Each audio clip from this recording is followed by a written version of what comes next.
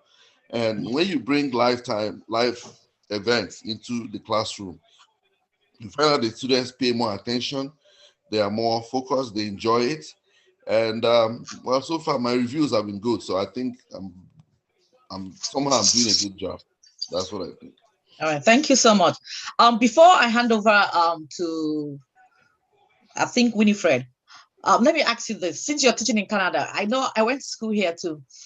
I know going to school in Nigeria, you dare not eat while they're teaching, but here in America, like kids are eating salad, eating food, drinking while the teacher. Have you experienced it, and how do you feel about it, having grown up in Nigeria? Does it bother you, or you just overlook it? Well, the thing is this: when I come into class first, I set some ground rules. It doesn't mean because there's freedom of everything, they can do anything they like. No, you set the ground rules. So if I don't really say don't eat, but if I notice that eating is a distraction, it has never occurred in my class, where somebody's eating. But if somebody's obviously eating, they're starving, I'm not going to say don't eat. But if it's a distraction, then I can go ahead and say, you know what, I don't want anybody, bringing in their food or whatever. But people drink, like they have their coffee, I have my coffee too. So I can't be saying them not to drink when I'm also shacking coffee up there. So they can have their drink, they can have their coffee, not alcohol anyway, but they can have any other thing they're drinking. So yes, it's a more relaxed atmosphere. And when you say, bro, in Nigeria, yes, it also helps your foundation of discipline. You also have to have discipline in the classroom. Okay, so as a teacher, that is a big thing. The students have to know that they can't ride over you. That message has to be very, very, put across right there, that you are in charge of the classroom. They are there to learn. So that's it. But then you don't force it down their throats too. You allow them to have an opinion. Yeah, it was me in my 40-something years, because I was in class like I think 2 years ago. Yeah, and these kids were all eating salad, and it's like a class of like 16, 17 people. They're eating, they're talking to the teachers and everything. I'm like, even with me in my 40s, I know fito. I had to eat in my car and before coming upstairs, because I still have that Nigerian thing. In Nigeria, you don't question your teacher, but here, the way we teach is more of, the way I teach is more of participatory. So yes, just ask questions, I ask questions. We learn off each other. That's the way the style of teaching here. Back home, the style is you sit down, shut your mouth, write the notes. Yeah. Even when the teacher doesn't know what they're doing, you're still writing notes. But in my class, my student can say, well, I don't think you're writing this, and blah, blah, blah. And then it's a teaching opportunity. I don't see it as a personal thing. It's a teaching opportunity to show the student why what you're showing him or teaching him is right. All right, thank you. But I still Oche, are you ready? Yeah, Wampa, can I add something? I still think it should be that such behaviors just managed when you're in a classroom, even though it's an interactive style of teaching, it is still a formal setting. So there should be some sort of, I say decorum, or not decorum, that's not the right word, some sense of discipline. So doing what you think you can do, and teachers ignoring them, thinking it's okay. No, it's totally normal. It's not. They weren't told not to eat. It's not in America. You can eat in class. That's why That's what I'm saying. That it's not appropriate. Because that's how we were taught. Yeah, because that's how we were taught. No. It's not about how we're taught. Let's take this back. These children will grow up and go into boardrooms. Nobody eats in a boardroom meeting. No, yes, we do. We do in America. No, we do. We do in America. Training.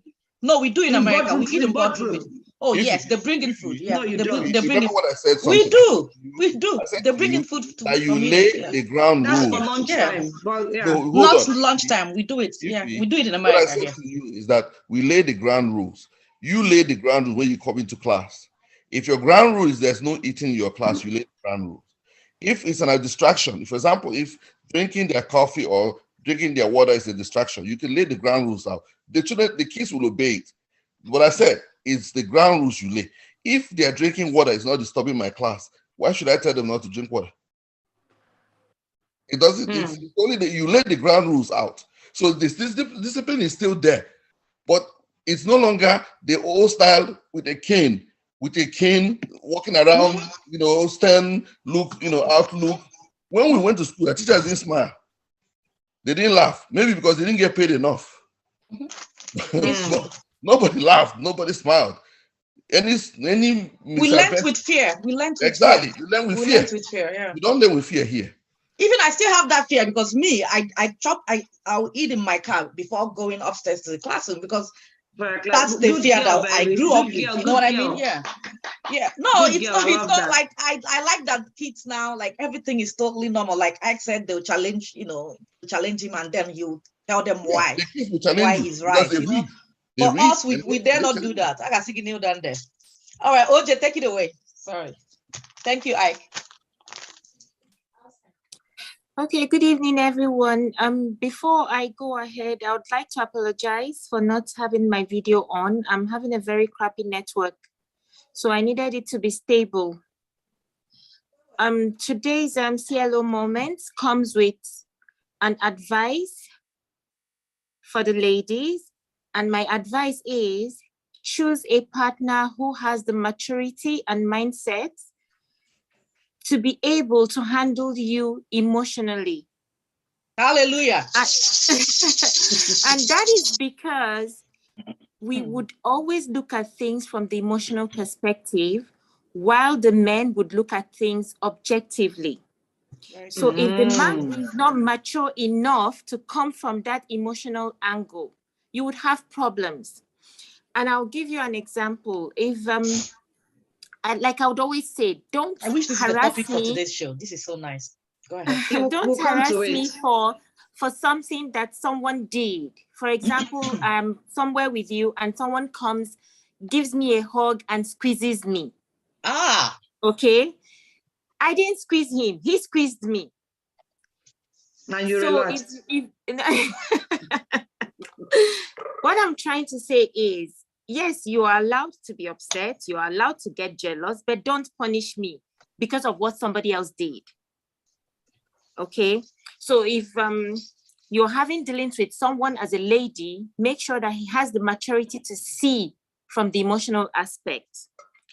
Having said that, I'll go to today's question. Fred, are you ready? Oga Ferrero. I think connection. Fred is here. Obenjo Bieni is here. Ike is here. So any of them could, yeah.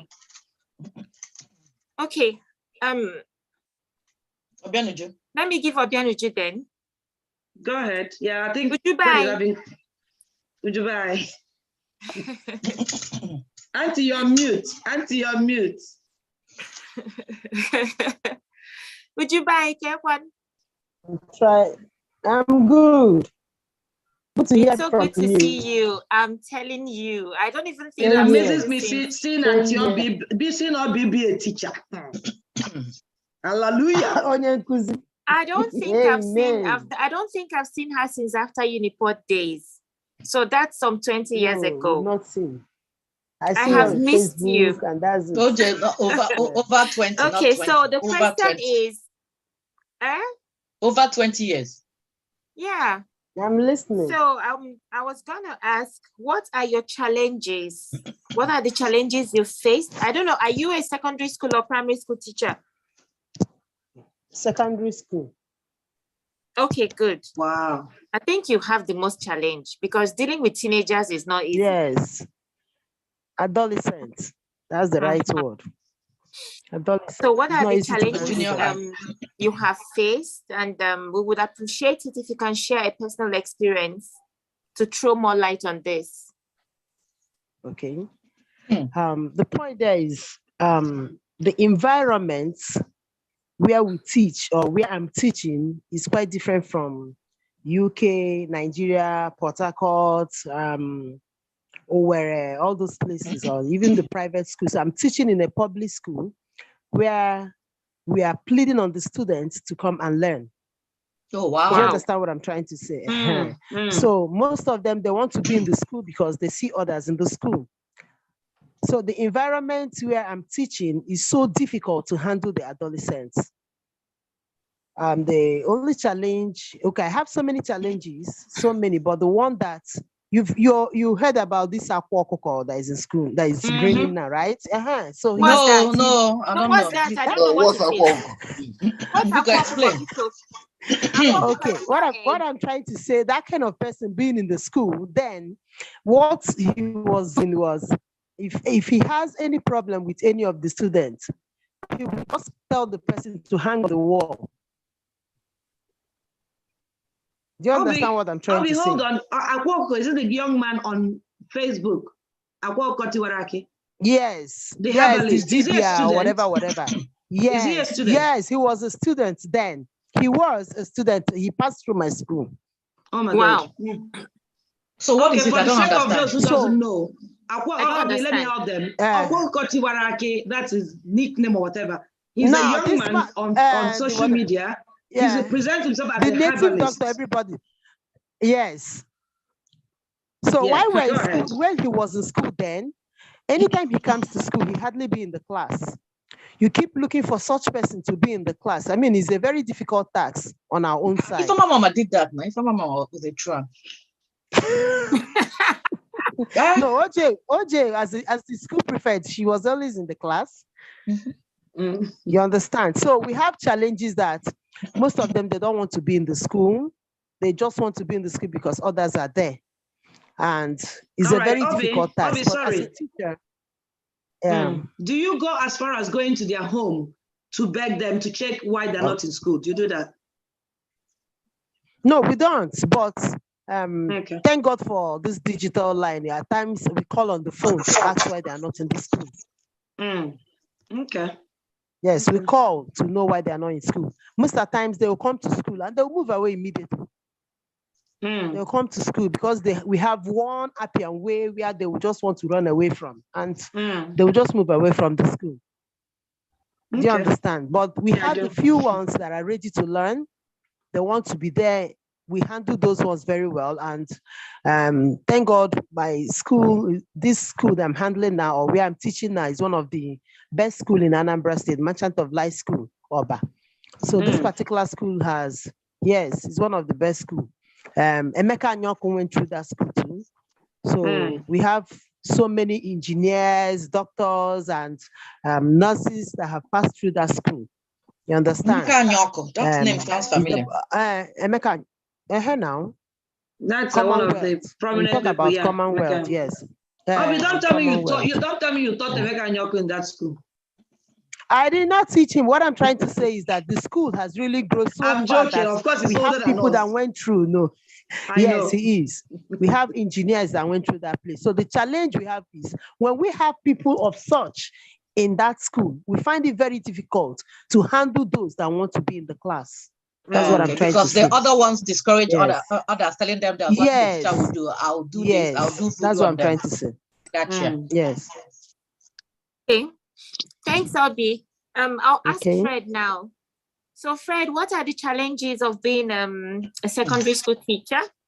And we would appreciate it if you share a personal experience with us to throw more light on that, or at least give us an insight. So I've listened to both. Forgive me if I mentioned the names wrongly. The two other colleagues, teachers who have shared their experience, and I think all of us do have unique experiences as well. The virtue that we teach different class of school, if I can say that. Personally, by the virtue of the kind of student that I teach, my greatest fear as a teacher, or what my fear has always been, is seeing a student fail. And it's all based on the fact that this is a private school and it is result oriented, nothing else. So any other thing is an add-on. So once a parent agrees to send his child to the regional school, they are paying me millions of naira. The least thing they want to hear is any excuse. So they just want to see the child pass. So every child that I get in contact with have the potential to pass, really has the potential to pass. And it depends on the strategy in which the teacher is using to handle that child. So there have been situations where after their final year, the result comes out and you see a student probably have passed almost all the subjects and have failed one there. And they go like, wow, I could have done much better to help this child. I could have done like, it's a bit emotional, I won't lie to you, because at the end of the day, I want everybody who walks out of my classroom to be a winner. Not just because of the subject that not just in the classroom, but it's a mentality I try to put in their head so that once they leave that room, it becomes part and parcel of their life. So yeah, for me, is the failure for a child to achieve less than a C is what I don't want to see at all. That's it. Yeah, IJ, can I, not IJ, sorry, Fred, like us in certain kind of job, we have our KPIs, which is the key performance indicators. Yes. What are your KPIs? You could give us one or two. Okay, so I'm going to give you the KPI for the school. I'm going to give you the KPI for the school. For every teacher, do they set KPIs for teachers, individual teachers? Yes. So what sort of KPIs do you? Yeah. The biggest of it is no child should attain less than a C. That's the biggest of it. Anything else doesn't really matter. It's just the child should not attain less than a C, regardless of the background.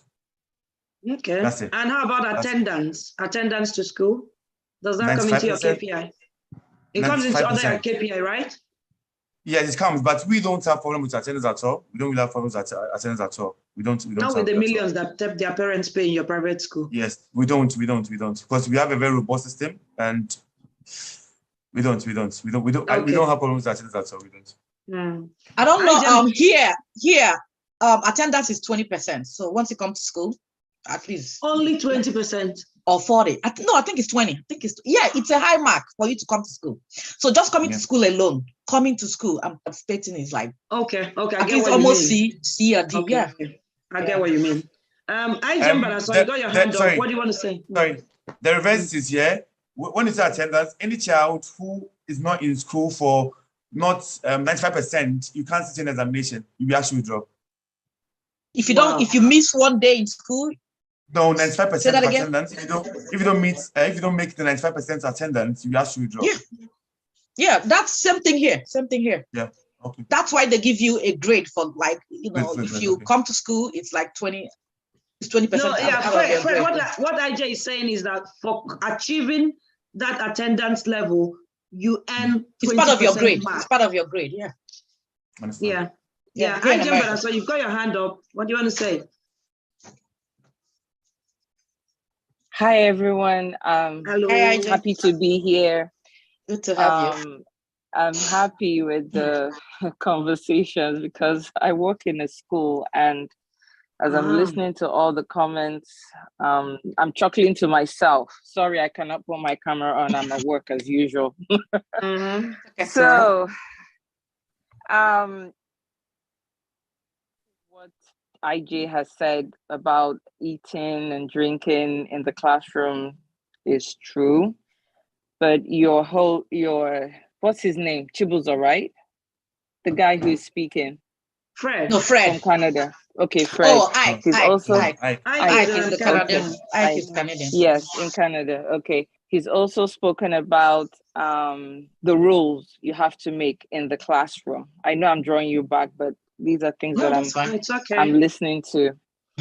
So as he had mentioned, it is always important to set your rules. Here, we have a lot of challenges, and there are instances in which we as administrators need to be mindful of. For instance, we have to deal with a lot of parents. I'm sorry, guys, but parents are the most unreasonable people. I'm a parent. We can be terribly unreasonable because we think that once your child has come to school, you should leave everything for the parent for the teacher to do, forgetting that the child also has to go home, and when the child gets home, they have work to do. They have homework and also to take care of their other siblings as well. But when a parent comes and starts complaining about, oh, you brought home, my son brought home a grade, for instance, there were parents who were they sent text messages to them saying that their child did not pass a particular subject. Maybe they got below 70, because here 70 is the pass mark. So the child got 65. And within maybe say the first cycle, the child missed, maybe was absent 10 times for reasons unknown to us. Yeah, it happens. And you give the child a 65, the parent comes and starts complaining, harassing the teacher and all that. We have to deal with calming the parent and also making the parent realize that even though we are the teachers, 80% is the child's responsibility, like turning in work and such and such.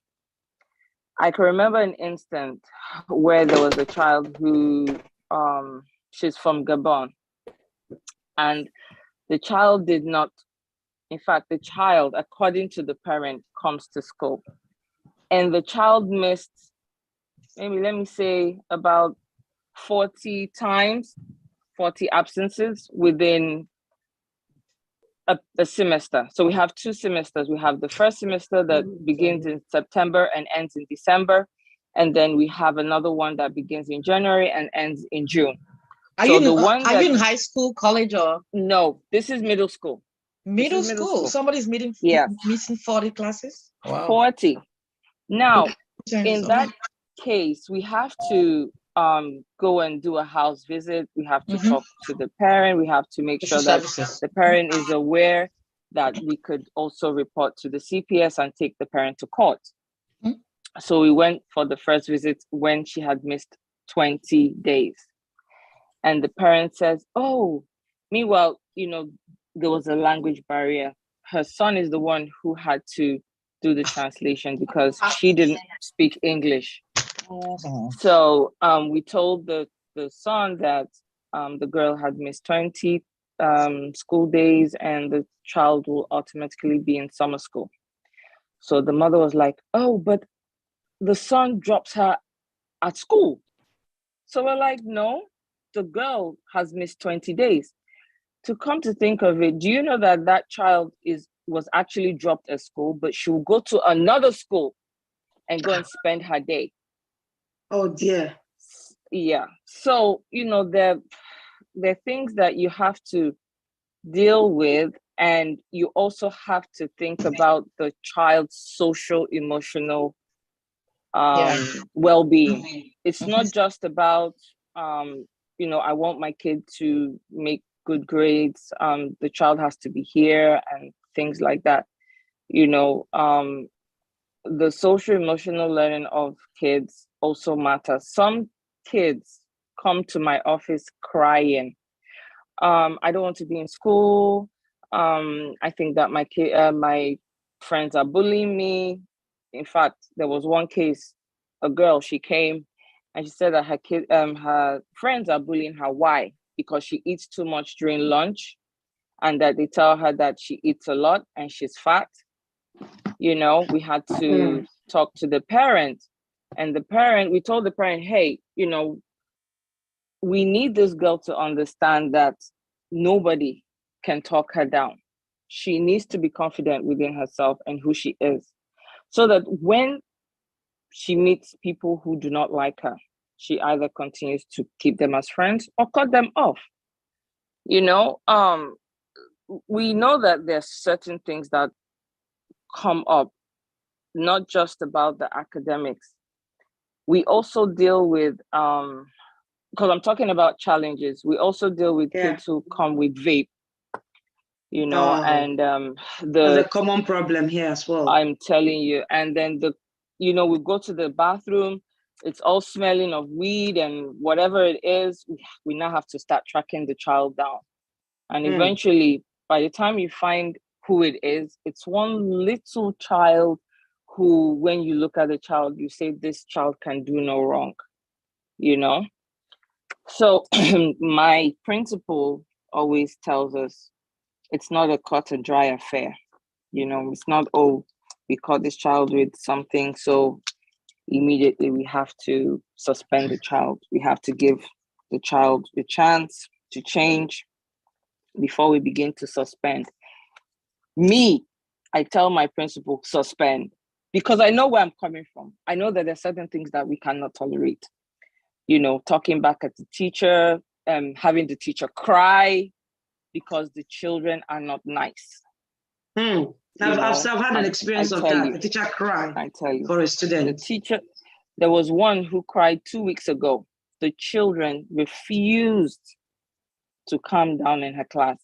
And for me as an administrator, all I do is I just need to show my face and everybody will be silent. But that only happens in Nigeria, you know. It doesn't happen here. Here, the kids, I think, know their rights. They know that they can stand up to you and say anything they like. You know, last semester, we had a kid who shouted at the principal, shouted at me, and shouted at another teacher. And we told the girl, if you don't like this place, you can leave.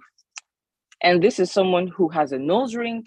She has piercings everywhere. And we tell the kids, you're in middle school, you cannot have piercings. But the mother came in bomb shots and started screaming and shouting at all of us that we don't know what we're doing, we're not running a military school and things like that. So, you know, these are just a couple of the challenges that we have to deal with.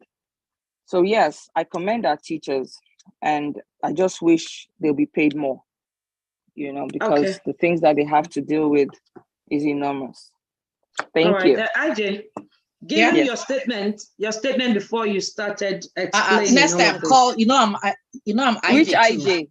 I was saying, then I heard the question. I knew it was the Ijoma. How dare you say on a teacher's appreciation day? Are you a teacher? Because I heard your voice. You're always talking to me, even in my sleep.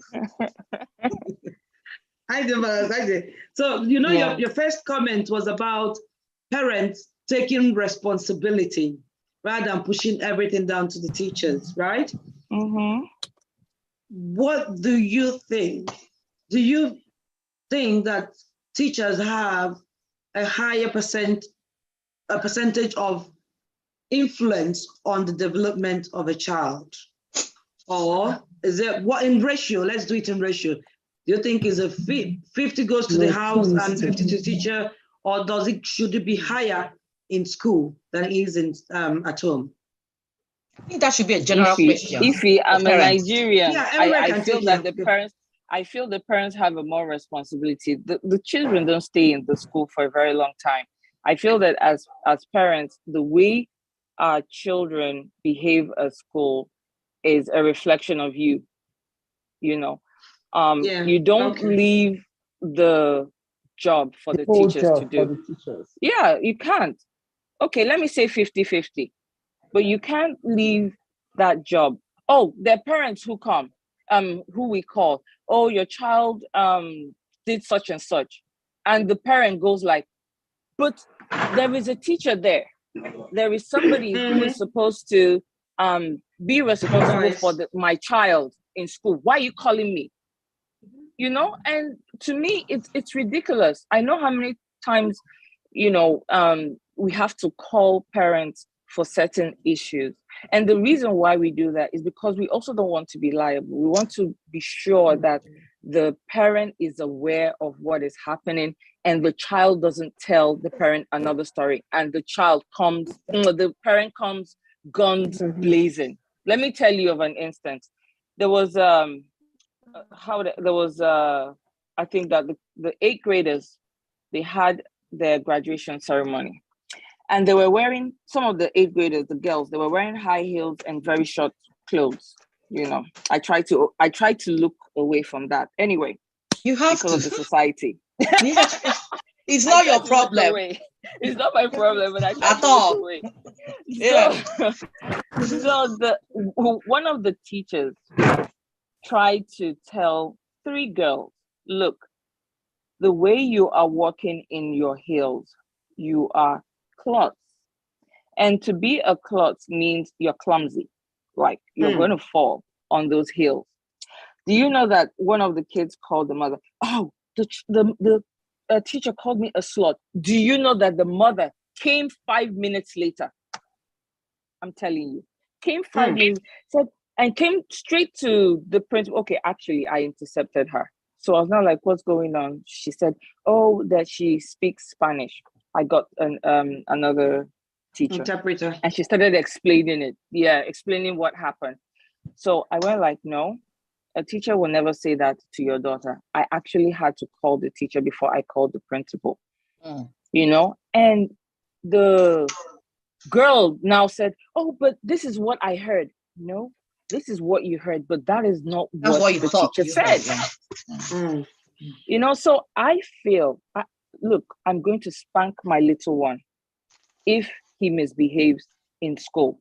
That's the bottom line. I still feel that we as parents are responsible for the way our children act and behave.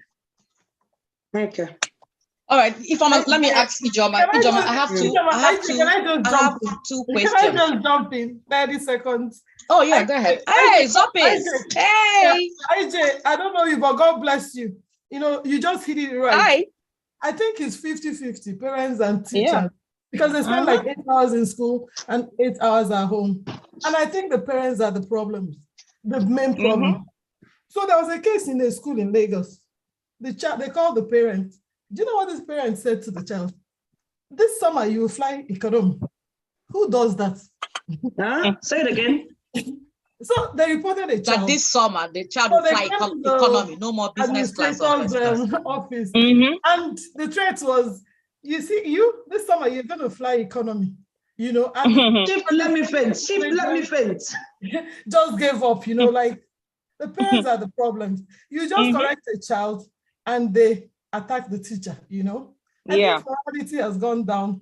Parents should do more with dressing, respect, you know, comportment, everything. Like you said, if a mother comes to school to attack a teacher in bomb shots, what do you think she's teaching the child? Yeah. So. I wear bomb shot too. I wear short dresses. That one. You're not supposed to wear bomb shots. You know, you can't wear bomb shots. You can't judge people like that. So no, IJ, you dress for the occasion. That's where it starts. Exactly. Yeah. You dress. No, it doesn't start like that. People who wear long dresses, long sleeve, hijab, they do worse things than who wear. It doesn't. I'm just saying, whether you wear short dresses or long dresses, you are who you are. You are who you are. All right. But Ijoma, I want to ask you something. I want to ask you something about, when my kids were in grade school, right? If your child doesn't go to school, you have to email the school. Yes. And when your child goes back to school, you have to email the school. Yeah. So I'm thinking about that girl you said you guys called after 20 days. So does it mean there was no contact at home till day 20? Remember, I said that the parent is from Gabon. So there was the mother cannot speak English. Yeah, but most companies have a translator. They have many companies have translator things so that I agree. You can use that. Yeah, I agree, but the mother is also illiterate. The mother. No, what I want to know is that was there communication before day 20? That's what I wanted to know. Of course, there was. What I'm saying is that there was communication. There was letters sent home. And but she couldn't read it. Yes, here in America, automatically, if you miss even one day, even if it's for a doctor's appointment, the school is going to call you. That's why I'm surprised automatic you message said that 20, comes yes. out. Exactly. But the parent didn't pay attention. Let me just put it like that. And because the parent also had to go to work in the day and come back in the evening and see the child in the evening, obviously she will think, okay, the child went to school. And you said the child was being listen. dropped at school. You said the child was being dropped at school, but she goes, so it's not the parents' fault at this. It's not the parents' fault. But here in America, IJ, it is the parents' fault, unfortunately. That's the reason why I still feel you should teach your kids. You should teach them what they should about that, be another responsible. Point. Another point I want to make to us, because we Nigerians, we come with so much judgment. Nigerians, yes, when we move here, we come with so much judgment and so much fear and so much, you know what I mean? So I think that is why in America they separate church and state. You know what I mean? True. Because when you bring in your judgment, I should dress like this, I should dress. The most smart kids wear mini skirts.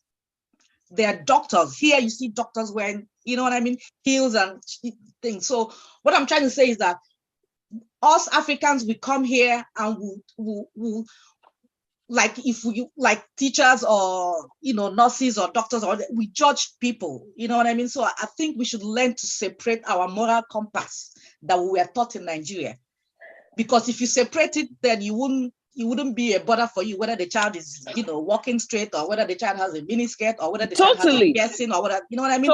Because if the school is like the school my last child went before he went to high school, they can wear graphic tees. You know what I mean? You can't wear a graphic t-shirt, so only colored t-shirts. So if the school has a policy, no piercing, if that child comes in with piercing, I'm sure the school will expel the child. So for the school to allow the child to come with piercing, which they do here, I don't think a teacher should even tell the student why do you have piercing? You know what I mean? If the school's policies doesn't affect the child, if they're following policies, I don't think it's the place of the teacher to say otherwise. That's it. I agree. And that's the reason why, I'm sorry to cut you short, IJ, but that's the reason why we also tell our teachers, be careful what you tell the kids. Exactly. Don't be in a situation where you have to, how would I put it, explain yourself.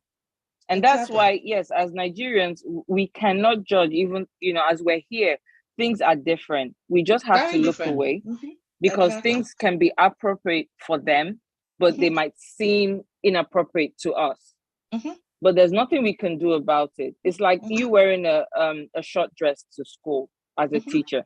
As long as you're dressed professionally, you're fine. I'm not gonna come and say, "Oh, that class dress 4, I you're wearing cut my is short." skirt. No, I cut my skirt in class 4. If you guys will remember, and I was blocked so many times about it. So it's true. So we can do that, and that's why, as I said, we must be aware of our surroundings. We must know that, hey, we're not in Nigeria. There's certain things that are acceptable here. Even the clothes that they wear for graduation, it's their parents that buy them. And we cannot say you cannot wear it. But what we can do to protect ourselves is say, you cannot wear a dress above your knee, something like that. Or you must wear trousers, things like that. So that you know that there's a dress code. And then when the kid violates the dress code, then you can say something. It's like the piercings. You're not allowed to come with piercings. Yeah, you can do that at home. Or it's like, funny enough, my kids went to independent schools. Graduation dresses are short white dresses. Every child has above the knee short dresses, white. And the boys, some of the boys wear shorts, some of the boys wear trousers, but you have to have a tie, shirt, and a blazer. And these are independent schools. Can we stop talking about what happens in the school and allow the teachers to talk? ISAN has been up since 24 years ago. Oh, Jesus, sorry. I just want to point out something that when IJ is talking about your school, your kids went to independent school. If the rules, the independent school says that's what they do. The bottom line, what Mbaraso was talking about is that the schools have a code, a dress code which you sign on when you're about to come into the school. Mhm. So you have to meet those dress codes, whether you like it or not. So if you don't like the dress code, go to another school. Find another school to go to. But I just wanted to point out something. That's in Nigeria. You guys are enjoying. Let me tell you. Like, what happened to you? Maybe he mistakenly muted himself. No, he's not on mute. I think it's in internet. So, my dear, hello. Cultural awareness is very He's important. back. So, I think he's back. Can I finish? She's in high school in Canada, in actually Scarborough. And the day before this incident happened, one of the students pulled a knife on a teacher because it's a public school. The next week, the lady was walking down the hallway. In the hallway, everybody's supposed to be in class. All the students are supposed to be in class. Down the hallway she was walking, this male student had bent over a female student and was having sex with her in the hallway. Wow. My friend's wife just passed by the side, put her face on the other side of the, like looked away and kept walking. She went and reported to the principal. Of course, the principal took action. By the time they got there, the students were, whatever. But that same student went back and was threatening her. It was a police case and whatever, but nothing really happened to the student. Fast forward to when you're talking about it's only teenagers. No, it's not just teenagers. This has happened in everywhere. I had a class where I was teaching internationally trained medical lab technology. In my class, they're all immigrants. One of the days I stepped into class, I was teaching, I asked a hard question, a difficult question. One of the men who were from Iran lost his cool.